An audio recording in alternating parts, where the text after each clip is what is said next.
Hello, happy November, everybody. I'm Tamera Loerzel and Jennifer Wilson. We are here for our HR Huddle, our Monday afternoon, and excited to be here. We hope you had a great Halloween. We can't believe we're here in November. We're excited to kick off a new month. And today, Jen and I have been spending our time together kicking off some new leadership programs. So we thought we would talk about leadership development today and just explore, what we're seeing in leadership development in 2020, and some of the benefits and some of the how-tos. So we just thought we'd spend a few minutes on that in our afternoon huddle together. So Jen, you want to share some thoughts to start? Sure. I think, Tamera, I'm going to start with what do we mean by leadership development? How about that? And I think where you and I are with that is the idea that we would be investing in our future leaders of the firm, additional learning and practice and experience in things that leaders do and in skills that leaders need. And I think as a profession, we're super great at investing in technical skills, or pretty good, frankly, maybe not super great. We're good at CPE on the technical side, and pretty good at giving people technical experiences. We're not as good on the leadership and management side. And so I think where you and I are is people sometimes call them soft skills. That upsets some people because they're not soft. They're super important. So maybe super important leadership and management skills. So, and that's things like what sort of example am I setting for others? Who am I being when I'm here every day doing the work? What sort of feelings do I leave other people with? Am I inspiring them, or am I depressing them? Am I lifting them up and helping them get better, or am I sort of punishing them or ignoring them altogether? Am I generating an influential sort of status in the firm where people want to listen to my ideas and they want to follow me? Or when I speak, do I get eye rolls, or do I upset people, or what? And most of the time we don't pay attention to that side of who we are. And we don't even know who that is necessarily. Some people aren't that self-aware. And so leadership development is all about getting people more self-aware so they can manage the things that don't work, so they can enhance the things about them that do work, and so they can make a bigger difference in the organization and a bigger difference with the people and clients. Yeah. And there's so many business reasons to do it. So those were a bunch of individual reasons, like what the individual is going to get out of it. And you talked a little bit about the impact on the team, but the ability for people to grow and progress, and then at all levels, because we're focusing on leadership development. I mean, ideally, we're doing succession planning then at each level. And so we can elevate people faster, and we can also be working at our highest and best use.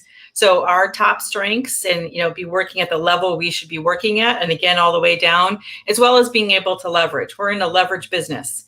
And so it allows us to, leverage better, as we are focusing on how do we develop these leaders and these other attributes. So it's not just, like you said, the technical skills, but I can communicate with the clients. I can manage projects. I can be heard and inspire people to change and produce results. Those are some of the type of leadership skills, or develop business, develop people. Those are some of the things that, we would focus on as we, develop leaders, and it's just exponential, the results that it produces. Yes. And so, a lot of times firms are like, yeah, all this sounds good, but, what's in it for me? Maybe the firm leaders might think that. And by the way, I want to give a shout out to Brandon, one of our super fans who's joined us and put a chat out there. I'm not able to respond to comments. I can see him, Tamera, but I'm not able to type to him for some reason. So FYI, if you want to be out there doing that. So what's in it for me, for the firm, for the leader that's going to develop others? A lot. But first, individually as a leader, when I develop other people, then I end up with folks that I can leverage off of, so that I know that I can make delegation assignments to them and they're going to do a quality job. I know that I could give them meaningful responsibility, like client ownership or ownership of a team or an engagement, and they won't drive the people to quit or cause the client to leave us. They'll deliver quality, and they'll build relationships, and they'll work to make it all a positive experience for everybody if I've developed their leadership skills. And so because of that, I become freed up to do other things. You use the phrase highest and best use, which I absolutely love. And we find a lot of leaders inside firms, people who are at the partner level or the owner level, or what you might at the corporate level of director or VP. We see those people working way below their level commonly. And when we ask why, they're like, nobody else can do it. And, there isn't anybody else around here. And I can't trust anyone else with it. All those common phrases. They're not ready yet. Yeah, they're not ready yet. Right. And, I always look at those leaders and say, hey, who owns the responsibility for causing these people to become ready, or for getting the quality people around them, or keeping those people around them? Why would really great people stay under a leader who isn't giving them really great opportunities? And then also, most people want to work for a leader they see reaching, a leader they see growing and learning and trying new things. And you can't do that if you're mired in your old responsibilities that you're good at. So part of this is getting the ability to have other people around you can delegate to, so you can reach and grow. And so you can inspire them by doing that, and then inspire them also because they get to reach and grow with the new things you've delegated. So I think that's a super crucial reason. What other thoughts do you have on why organizations should be doing this, Tamera? Well, as you were talking, I think it's also a great engagement and motivation strategy. I think people are really engaged when they can see how they're progressing, how they're being invested in, they're getting better. I know, if I'm continuing to be challenged and entrusted with new things, that motivates me. And some people's actual motivator, we look at, we would define 9 motivators at work. One of them is increased responsibility and challenge, and another one is personal development. And so it's a great engagement and retention strategy as well. I agree. Succession, you said it earlier, but I'll just draw it out here. For all the organizations that want to have somebody there to retire to hand it off and right off into the sunset, there's no succession, there's no transition, internal transition, without the development of others. We have to do it, and you can't do it at the 11th hour. We sometimes see firms, have middle-level managers sitting there, really technical, but not learning the soft skills, not getting developed in management and leadership skills. And then the firm wakes up and is like, oh my gosh, we've got 3 or 4 people going to retire above them. Hurry, add these skills to them. And that's what they'll call us and say. And we're like, oh, they're pretty baked by that point. So we need to be thinking about this a lot earlier than right before the retirements happen. It needs to be an evolutionary process. And if you start it early, we would say start like first year. Right. Give first-year people these success skills. Give them time management. Give them communication skills. Give them ethics and and a values course of some kind. Give them a communications course. Teach them economics of your business a little bit. There's many things you could teach at many levels. And if you do that and you invest early and often and you bring them through from the beginning, boy, you've got a totally different kind of person to hand the business to. And I think the business would be totally different too than it would be if you sort of all grind away till you're right about ready to leave, which I'm sad to say, Tamera, a lot of firms have done. Yes. That doesn't mean, by the way, it's hopeless for them, right? Well, they're the ones that we usually see are going to merge, that their strategy, because they waited or that they, just have been heads down working and not developing their pipeline of leaders, excuse me, that's, one of the strategies then that becomes part of their strategy. And I love how you just said, if we start investing year one, interns even, we see leadership programs for interns. Oh, and in your competency model, what are we going to be teaching them? And it is that personal leadership first. It's leading self, we would call it. And then as they grow and they start to supervise others, they're leading others. And then they're leading practice areas, thought leadership, communities, growth areas, maybe service lines or specialty, industry niches. And so what's required from a leadership perspective, that should be one of the columns on the competency model. And that can help you then decide, what do people need? But also there might be some unique needs that people have, and we could accelerate it, or we could, bundle it together. We could find that. So yeah, way to approach that. I love that. And then, as they get a little bit more mature and they get to that level of like middle level manager, then we can invest in them in a number of different ways. And one of the most important ways is to spend time with them. Mm-hmm. And I don't want us to wait till they're middle managers to spend time with them either, by the way. I want to make sure people are investing time in all our people all the time.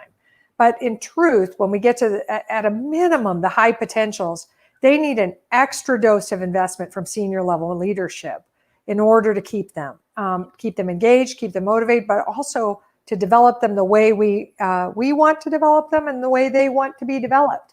One of the misnomers is like, I'll set your path for you, kid. I know what the pathways are. I'll tell you what your path is. That doesn't work anymore.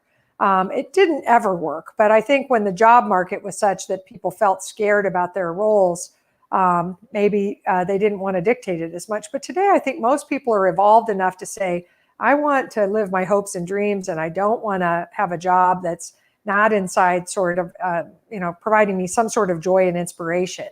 And so smart firms spend time trying to figure out, what is it that makes you happy? What do you love about your work? And that way we'll give you more of that. And why do you love it, by the way? So we can think of other types of assignments that might be good for you too.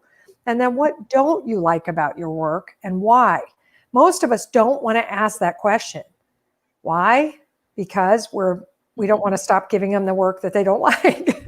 We're giving it to them for a reason, because somebody needs to do it. But if they really don't like it, they're going to quit us sooner or later. Or if they think that's all there is for the rest of their career, maybe it's transient work on the way to something better, and we could explain that to them. But if it's really not, it's not something they love. And Tamera, you and I just kicked off 2 leadership development programs today, our public program and then a private program for a firm.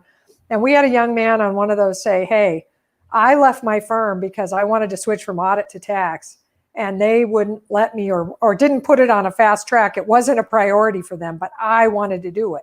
And I loved that story, because that was a person, they call that the career lattice, Lattice. In HR, we all would call it the lattice. And that's where I go crossways sometimes, or diagonally on my career path, instead of straight up a career ladder that's all vertical and I just stay from one rung to another. If we don't ask our people, what do you love and what do you not love? We don't know how to direct their pathway. We don't know how to direct their assignments. And we're probably not going to retain them, and we certainly won't develop them very fast. So spend time with them and ask them questions. Well, and one of the other examples that we had was an internal move to go from audit to operations. And again, if that firm hadn't provided that opportunity, she was going to go find it somewhere else. And so asking those questions, I think, is super important. Just know what people are interested in, play to their strengths, give them opportunities. What are you curious about? That we can give them opportunities to learn. And I think the other place to spend time to follow that thread is this whole experiential opportunity, this idea they're not ready yet, or they need more time. We have to give them the time. We have to be intentional about saying, what do they need experience in, and then find them the opportunities to shadow or to participate in client meetings or lead portions of client meetings while I'm shadowing them.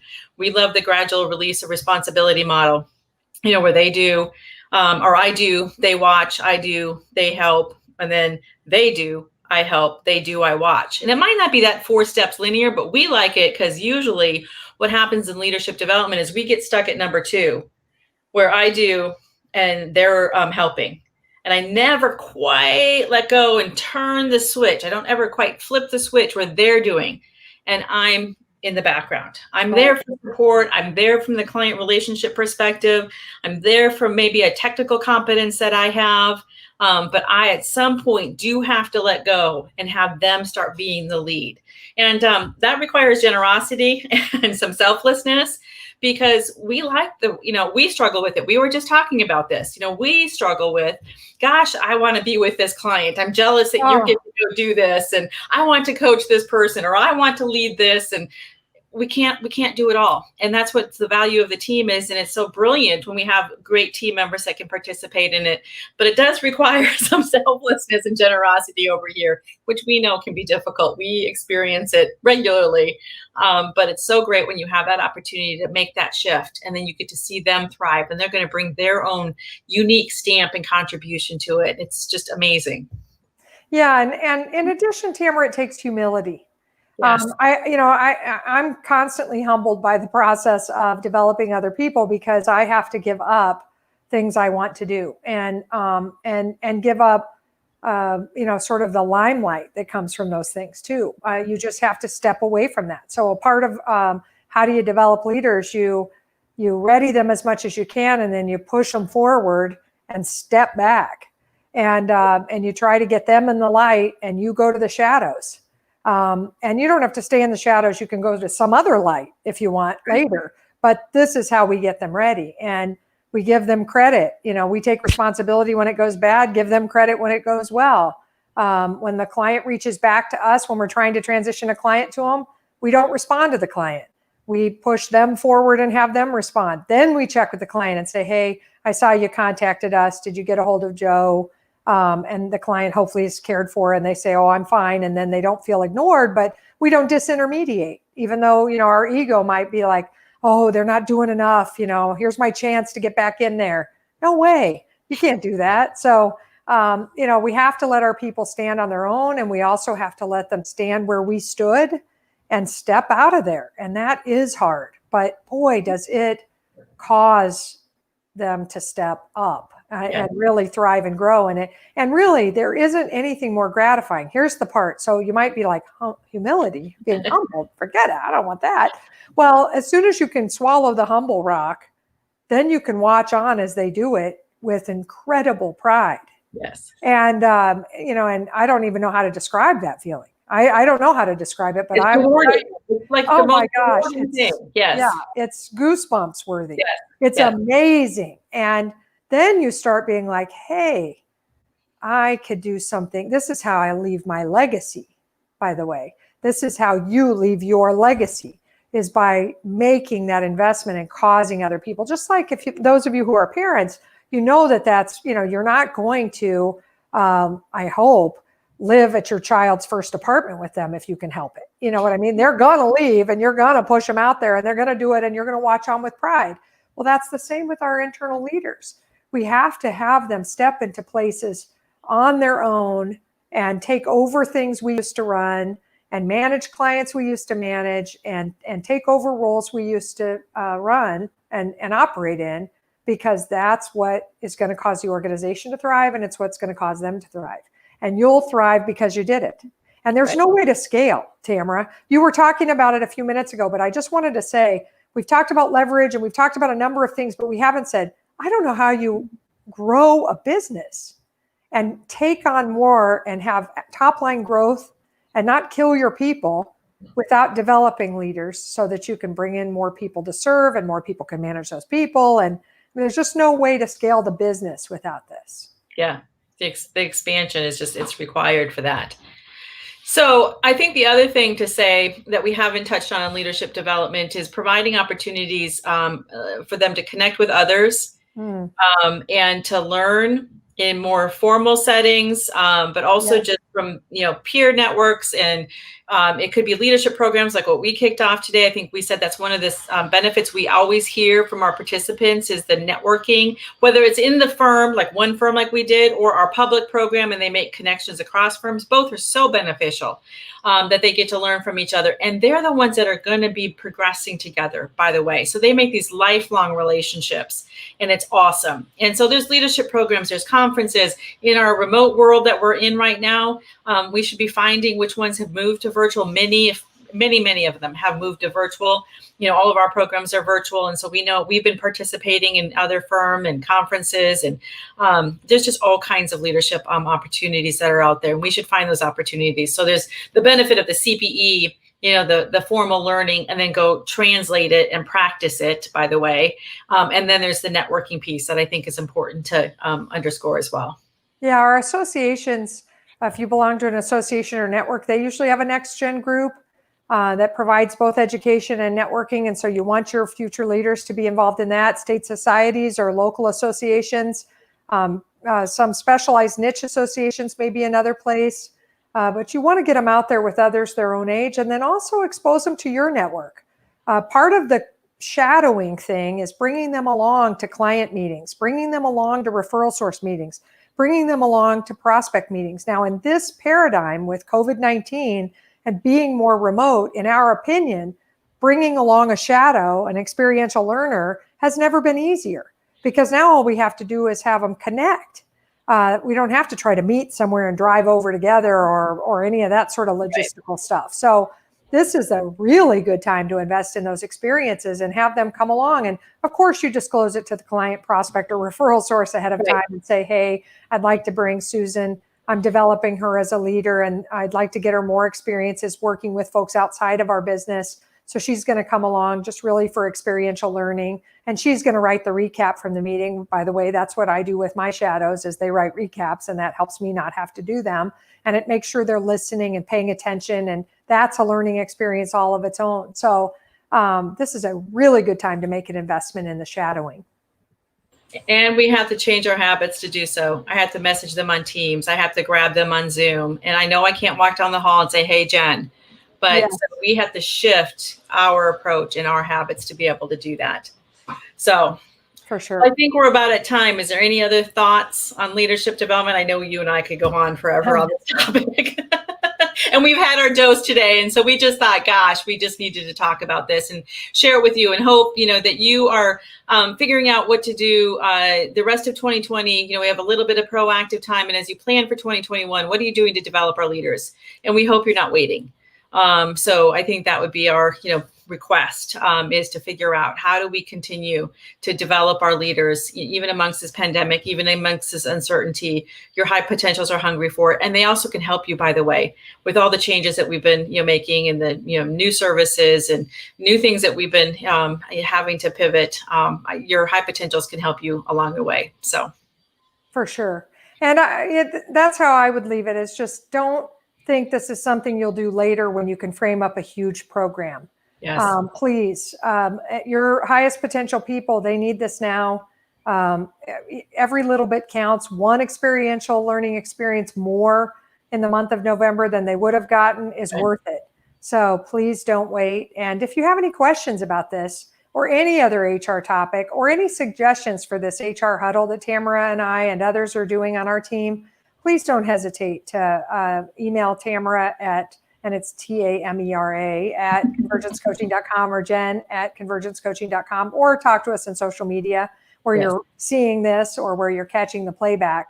And we'll pay attention to that and get back to you. I'm happy to cover whatever topics you would like. And please invest in your future leaders. Our nation's competitive nature, how competitive we are as a country, how quality we are as a country, how nice it is to live here, depends on all of us doing our part here to develop that next generation. So I hope you'll take the time to do it.